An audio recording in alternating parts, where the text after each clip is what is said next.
Let's grow some food. This is Dr. Fox with a continuation of Lesson 1. In this video, we're talking about Asteraceae, the main food member being lettuce.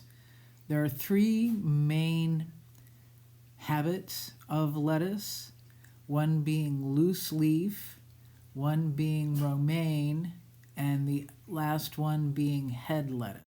I don't recommend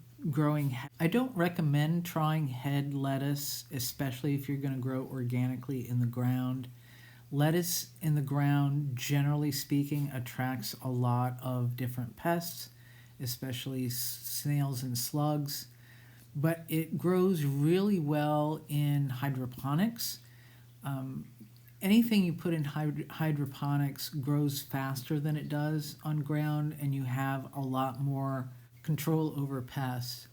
Now, if you are in a hydroponic unit, really you should stick with the loose leaf style because even the romaine style, there isn't enough air circulation and some of the inner leaves will start rotting before you get full maturity.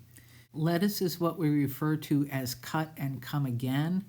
That means once your leaves reach a good size, you can just cut it straight across, leaving about 1.5 inches of stem left, and it will continue to grow until it finally bolts. When it starts to bolt, a noticeable center stem will form, and it'll start getting very tall.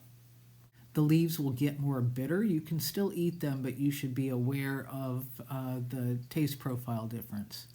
Leaf lettuce has vastly more nutritional value than iceberg lettuce does. I like to buy these mixes so that I get a nice variation in my color patterns, but be careful and read the ingredients because some of them have brassicas mixed in and not just lettuce. That's it for Asteraceae. Make sure to check out the other families.